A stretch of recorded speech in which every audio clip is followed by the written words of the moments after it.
आपको एक कहानी सुना रहे हैं। माँ का ऋण अर्थात माँ का कर्ज। किसी नगर में एक विधवा रहती थी। उसका 12 वर्ष का एक लड़का था, बड़ा ही होनहार और कुशाग्र बुद्धि वाला। माँ चाहती थी कि मेरा बेटा पढ़ लिख कर खूब नाम कमावे, इसलिए उसे एक अच्छी पाठशाला में पढ़ने के लिए भेज दिया। घर में ज़्यादा धन संपत्ति नहीं थी, फिर भी लड़के के पिता इतना पैसा छोड़ कर गए थे कि जिससे माँ बेटे का गुजारा आराम से चल रहा था। बेटे को पढ़ाने के लिए माँ अपने ऊपर कम से कम खर्च करती थी। वह हर तरह से बेटे को सुख सुविधा पहुंचाने में लगी रहती थी। समय अपनी गति से चलता रहा। विधवा का बेटा 16 साल का हो गया। वह पाठशाला के अच्छे छात्रों में से एक था। माँ अपने बेटे की प्रशंसा सुनती तो आंखों में खुशी के आंसू छलछला आते। आचार्य को भी शिष्य पर गर्व था। उन्हें लग रहा था उनकी विद्या से एक तेजस्वी प्रतिभा का निर्माण हो रहा है।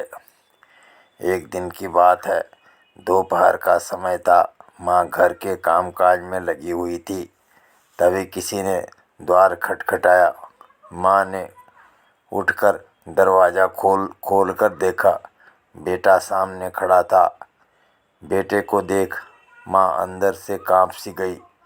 यह समय तो उसके पढ़ने का था। वह शाम को ही पाठशाला से लौटकर आता था।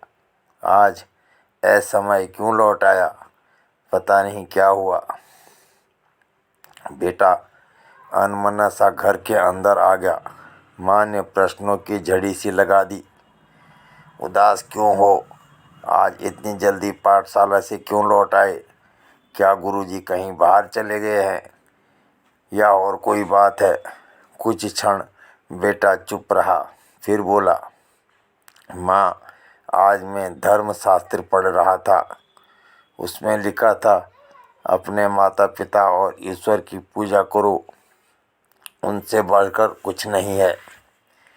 कुछ क्षण बेटा चुप रहा, फिर बोला, माँ, आज मैं धर्मशास्त्र पढ़ रहा था।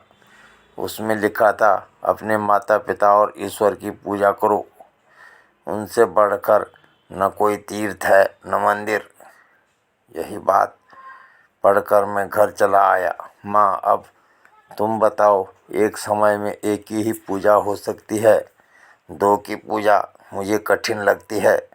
समझ नहीं आता माँ की पूजा करूं या ईश्वर की। माँ, तुम एक काम करो, तुम ईश्वर से मुझे मांग लो या मुझे ईश्वर को सौंप दो। बेटे की बात सुनकर माँ ठगी सी रह गई। उसे लगा मेरा बेटा सिर्फ बेटा नहीं, यह युवा अवस्था में ही महान संत का बाना भी धारण किए है। इसे बांधकर नहीं रखा जा सकता।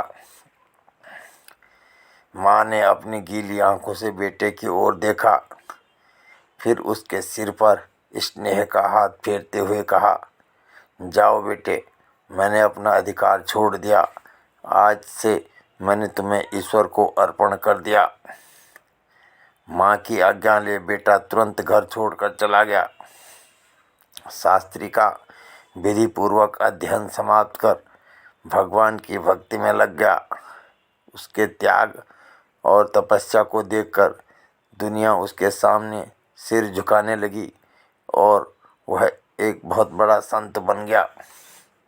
एक दिन तीर्थ यात्रा से लौटने पर बेटे को स्वप्न आया।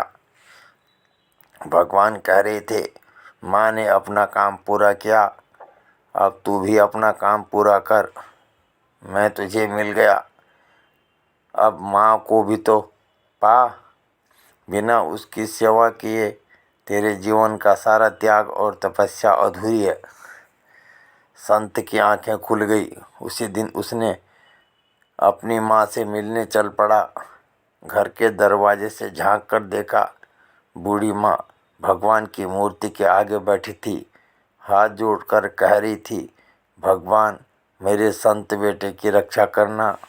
वह दिन रात तीर्थों की पैदल यात्रा कर रहा है, जंगल जंगल घूमता है, आप हमेशा उसके साथ रहना। माँ की प्रार्थना सुन संत बेटे ने दरवाज़ा खटखटाया। माँ आई तो चरणों में लौट गया और बोला, माँ अब भगवान ने मुझे तुम्हारी सेवा करने का आदेश दिया है। मैं जीवन भर बाकी समय में तुम्हारी सेवा में बिताऊंगा। संत माँ की सेवा करने लगा। एक बार माँ कुछ बीमार थी, सर्दी का मौसम था। रात को माँ ने पानी मांगा।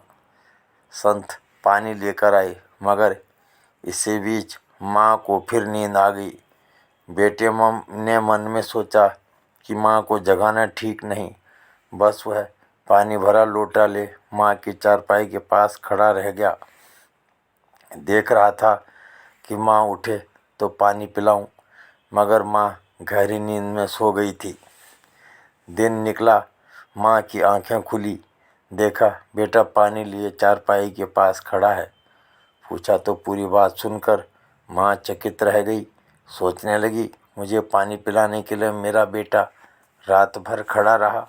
बेटे की भक्ति से दर्वित हो गई। माँ उसे दुआएं देने लगी। बेटे ने कहा, माँ तुम्हारे पास मेरे लिए दुआएं ही दुआएं हैं। मैं यह ऋण इस जन्म में कैसे चुकाऊंगा। लो आज अपनी सारी तपस्या, भक्ति और अपने ईश्वर को तुम्हें अर्पित करता हूँ। तुम बड़े से बड़े आराध्य और कौन होगा, तुमसे बड़ा आराध्य और कौन होगा। कहते हुए बेटे ने माँ के चरण पकड़ लिए। बेटे की श्रद्धा और भक्ति के आगे सूरज का फूटता उजाला भी फीका पड़ गया था। मित्रों, आपको यह कहानी कैसी लगी? यदि अच्छी लगी हो तो लाइक करें, और यदि आप चैनल पर नए हैं तो सब्सक्राइब ज़रूर करें। धन्यवाद।